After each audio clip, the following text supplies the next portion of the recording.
Okay, so I've basically rough shaped the heel, sanded it all in so that it all follows the same line and contour. You'll remember that before I had set the heel base in from the back of the sole, and the reason for that is because you want to follow that same contour to the top of that black plastic heel seat. So this is all material that had to come off. Okay, so now I've rough sanded the heel to give me the general outer shape. I've got the right angle going. And of course, as I explained, I reset this base in along the edge of that base so that I could get that right contour when I was all done and not end up losing any extra material or boot that I didn't need to. My next step now is to take a rubber cowboy heel and make sure that it sets nice and straight. I want it flat on the heel, and I want it right to the ball of the foot. I don't want it too high, I don't want it too low. If it's too low, he's going to feel like he's walking uphill all day. If he's too high, he's going to feel like he's wearing a pair of high heels. So what I'm looking at, because this heel is contoured, it's not flat, it's actually concaved, what I want to do is I want to kind of flatten it out, give me an idea, set the heel up there, and just see how flat it sets. That's almost perfect. So I'm going to take just a hair more off the front of the base so that it sets a little flatter, and then I'll be ready to attach the heel. So my next step is to attach the rubber heels. Is that I center them, make sure I get it perfectly square where I want it to be. I use what's called a rubber heel nail. It has a head on it and a clinch on the end. Nice small point. I always start with the same hole. Make sure I'm centered before I sink it.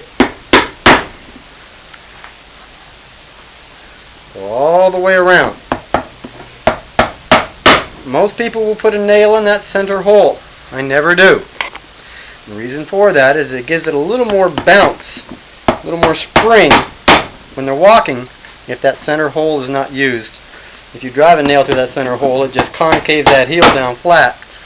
If you leave it alone, it leaves them a little bit of cushion right there.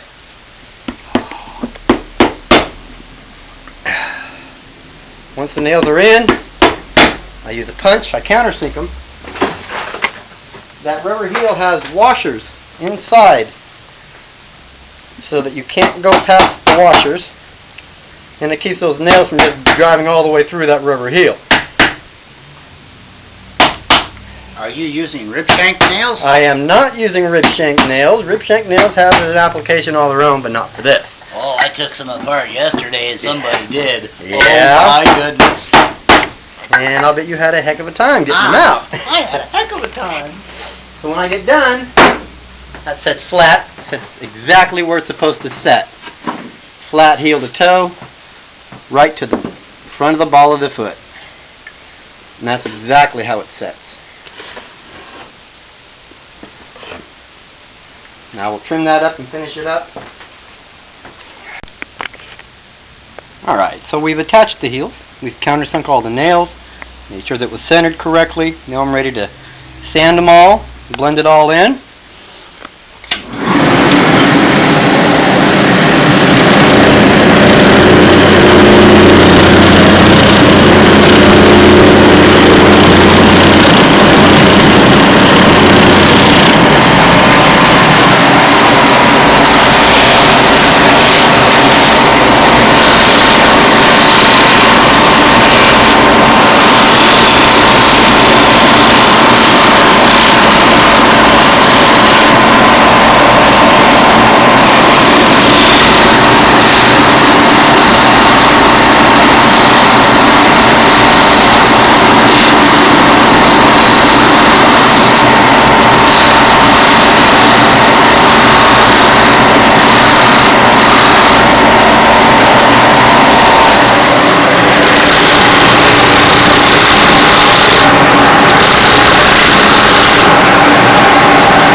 looks when you're done.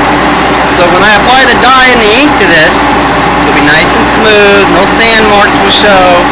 It'll give us a beautiful finish. So, what we've got now is a boot that's almost completely finished. We have torn it down, repaired the welt, repaired all the stitching that was necessary on the inside of the boot, took care of any rips, any filler cord that needed to be added, put the new soles on, shaped everything, pegged them, put heels on. The last thing that this gentleman wanted was something to protect the leather sole from wearing very quickly. Leather wears very quickly. So what we're going to put now is what's called a power sole. It's just a very thin rubber material. It's about 1/8 of an inch thick, but it wears extremely well. It's going to go virtually right over top of the new sole that he's got, which is why it's so thin, so that it doesn't detract from the shoe. I've marked it because I'm going to rough this all up so it'll accept the glue. This is kind of shiny, so this also has to be roughed and sanded before it can be glued. Basically, that's all it is to it, is you're going to glue it up, press it together. And I'll show you the pressing and everything later.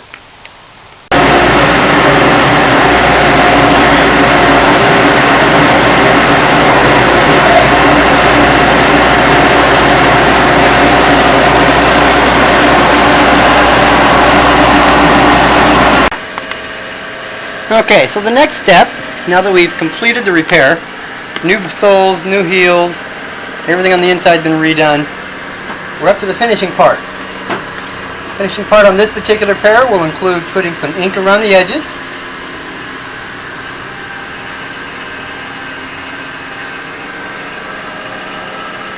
all the way around.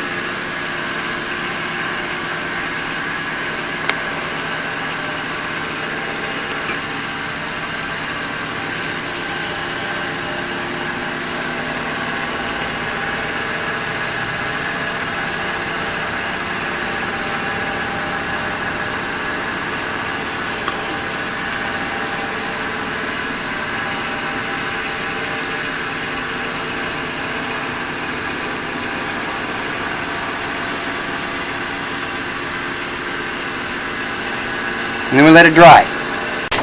Okay, this is the finished product. As I was telling you before, whole rebuild, new soles, new filler cord, new welt repair, new heels, and then we put a power sole over top to keep them from wearing that leather off again. Shined them up, cleaned them up, gave them a final inspection, they're ready to go. This is the way it's supposed to be done. The way it's supposed to look. All the way around. That's how you do a full sole on a peg shank boot.